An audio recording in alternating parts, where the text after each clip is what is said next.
Hey guys, welcome back to another episode of Tech Talk. I am your host, Jeff Hootselle. I'm the Chief Cloud Officer at AuditMax. Tech Talk's a show we talk to IT leaders and talk to them about things they're passionate about and things that are happening in the world of technology.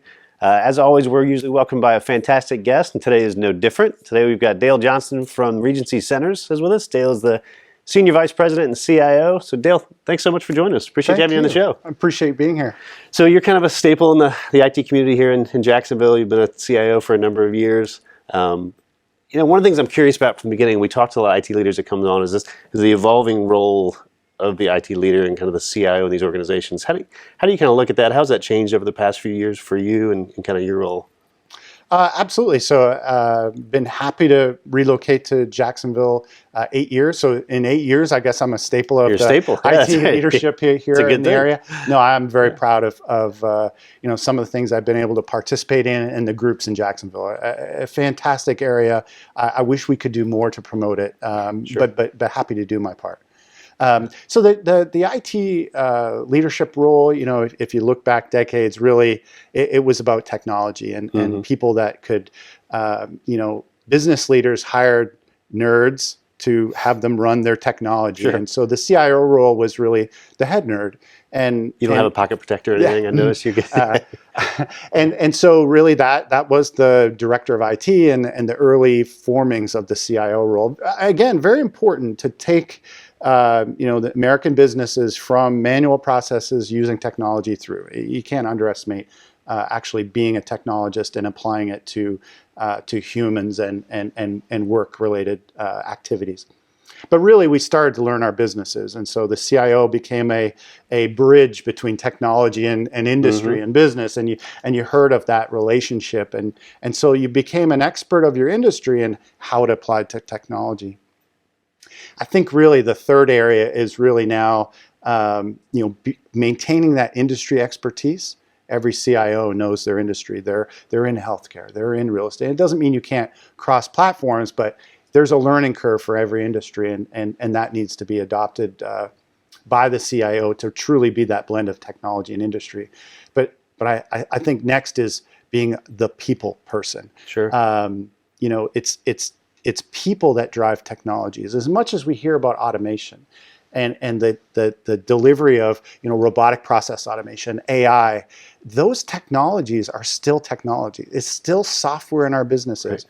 It doesn't mean it's going to transform the way people work. It absolutely will. Accounting, legal, those functions will take their level of automation. But what happens to the people and the software that runs those new automations? It's going to take more technology people being in the industry. So, I think the third era of the CIO is fostering and building great IT professional teams in a business that can expand into that world of automation. I really think so. The digital transformation, I think, is a overly used term to look at the software.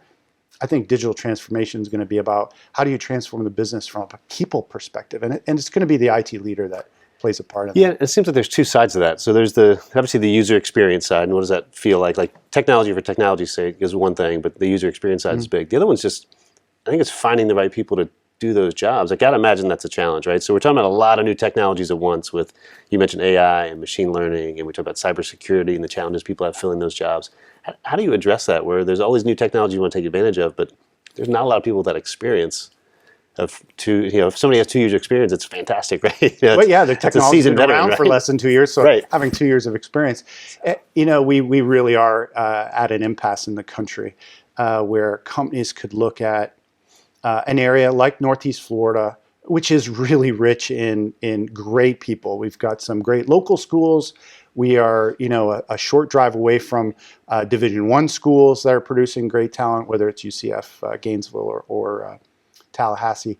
We have close, rich schools. You think of areas of Texas or the Midwest. They're states away from a school that has technology programs. So we're very fortunate here, but how do we get them to and keep them in Northeast Florida? And so, building that talent, we can't afford to import people. It's economically not feasible to say, let's close this gap by just, importing people and paying relocation. And sure, you can do that on the margin for some positions that are very specialized, but the bulk of the workforce has to be organically grown here. And I think that the traditional methods of lay out your team, what your business needs, and then fill those roles through recruitment is really coming down to, since we have negative unemployment, more open positions than people looking for jobs, you really have to organically grow that in your community and in your business. So the days of hiring people into roles is over. You need to grow them into roles, including, and for us at Regency, we're very fortunate to have a supportive management team that says, yes, we see the era of growing people. We've got a program, a partnership with UNF, where we bring people in prior to graduation. Right. We give them a career experience and a work experience at Regency Centers that allows them to know our culture, know our technologies, and know us, because better the devil you know. And allow them to then fill those roles as we grow as a team. And so really the synergies between the workforce and education, they're going to be seamless. The ceremony of graduation is going to become irrelevant because their work experience is going to start in school, and then their learning is going to go past graduation into the workforce, and it'll just be continuous. And what companies are a part of that are going to thrive. Companies that are outside of that are going to find they're not going to get the talent they need. So it's almost that focus on not necessarily getting that piece of paper at graduation, but it's all those skills that you acquire along the way that's going to set you up. Absolutely. I mean, Elon Musk just said he doesn't care what people have as education. He'll hire them without high school. Yeah. That's going to be more and more prominent because it's going to be irrelevant. It's just going to be a ceremony. Yeah, that's great. And I know you guys are really involved in the community. You yourself, have done a lot of work with the Tech Coast Conference last year and the stuff in the CIO Council of trying to get kind of the younger generation, motivated and excited about technology at a young age and helping enable kind of closing that digital divide and things like that. So we appreciate all the work. Oh, thank you. You're welcome. Yeah, it's love of labor. Yeah. So what other technologies are you excited about now? Do you think are going to have a big impact on Regency Centers in your business? No doubt AI, and not AI from a software perspective, but AI from a combination of what a human and a machine that can learn. That combination, I think, is very exciting. We are in the early stages of where a lot of those technologies, like I spoke about, are looking to replace people. What happens when we combine it with people? And to your point of, hey, you got to know what the interface is. I think that's the next stage of those technologies. And I think culturally, from a Regency perspective, our business is real estate.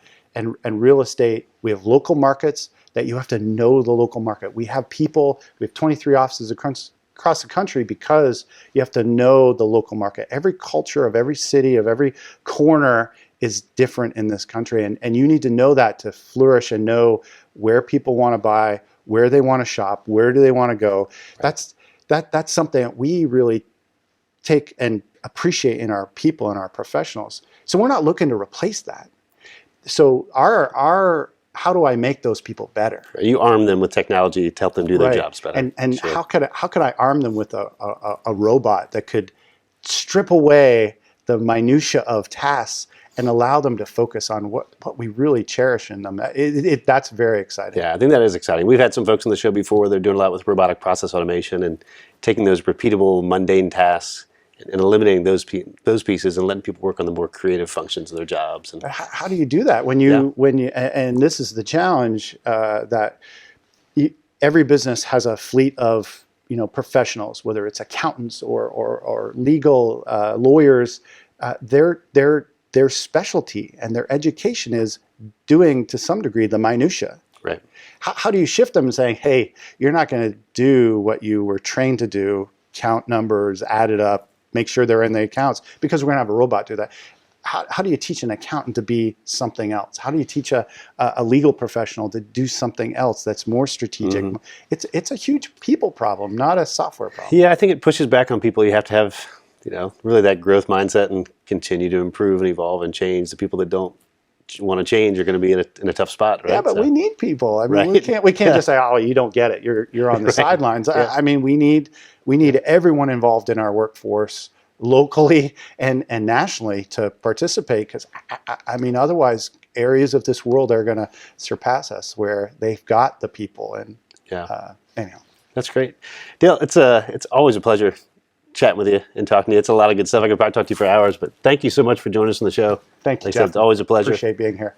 And thank you guys so much for joining us as well. We'll look forward to seeing you on the next episode.